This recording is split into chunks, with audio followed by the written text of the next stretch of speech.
Көнбіс мінезім бе, әйтеуір төсекке тартқан жігіттерге жоқ дей алмадым. Мен Семей өңірінің қызымын. Отбасымызда 5 қызбыз. Мен ортаншысымын. Анам мұғалім, әкем қарапайым жұмысшы. Кішкентайымнан көнбіс, көп сөйлемейтінмін. Оның үстіне құлағымның біраз естімейтіні де бар. Ешкіммен жақын араласпайтынмын. Тіпті сырласатын құрбым да жоқ еді. Үндемей өзіммен өзім жүретінмін. 9 сыныпты бітіретін жылы сыныптастарым отырыс жасайтын болды. Ондай жиындарға бармайтын болған соң, үйде алаңсыз отырғанмын. Бірақ отырыс болатын күні сыныптағы қыздар қоймай алып кетті. Отырысқа ауылдың үлкен жігіттері де келіпті. Бәрі билеп, көңіл көтеріп жатқанда, мен бір бұрышта жалғыз отырған едім. Жаныма ауылдың үлкен жігіттерінің бірі келіп биге шақырды. Билеп жүріп өзіне тартып қатты құшақтады. Сол күйі мені жеке бір бөлмеге алып кірді. Сол күні мен қызық өміріммен қош айтыстым.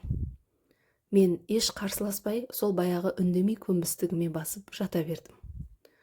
Бұл оқиғаны ешкімге тіс жарып айтпадым. Осылай уақыт зымырап 10 сыныпты да бітірдік. Әке-шешем мені Алматыға оқуға жіберетін болып шешті. Алматыға келіп, орта білім беретін оқу орнына түсіріп, жатақханаға орналастырып кетті.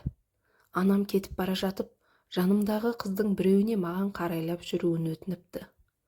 Құлағымның біраз естімейтінін де айтыпты. Ол қыз оны бүкіл жатақханаға жайып, мені сыртымнан бәрі керең дейтін болды. Сөйтіп, Алматыдағы өмірім де осылай басталды. Сөйтіп, жанымдағы қыз жігітінің досымен таныстырды. Екеуміз жүре бастадық. Орай келгенде төсек қатынасында да болып жүрдік. Ал мен үндемей келісе беретінмін. Осылай 4 ай кездесіп жүрдік.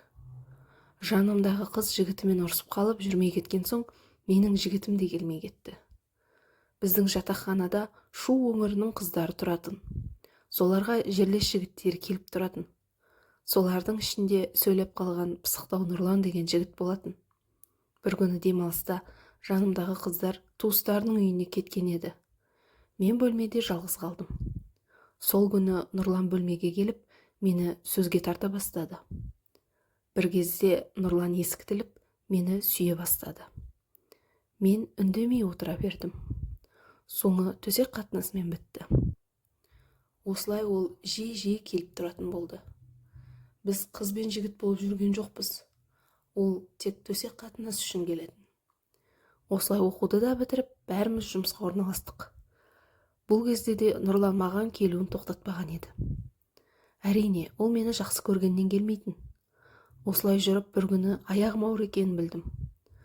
Жанымдағы дос қыздың анасы дәрігер болатын.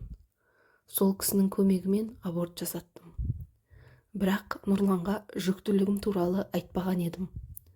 Осы кезде Нұрлан да жоқ болып кетті. Естуімше, Шуға кетіп қалыпты.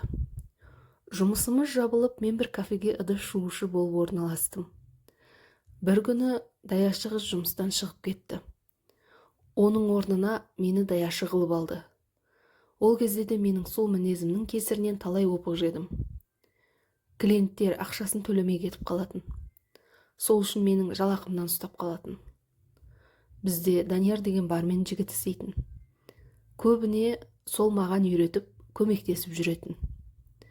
Бір күні Данияр маған өз сезімін білдіріп, екеуміз қыз бен жігіт болып жүре бастадық. Екеуміз де өз мамандығымыз бойынша жұмыс тауып, пәтер жалдап бірге тұрдық. Осылай Данияр мені үй ішімен таныстырып, біз үйленетін болып шештік. Қазір үйленгенімізге 5 жыл болды.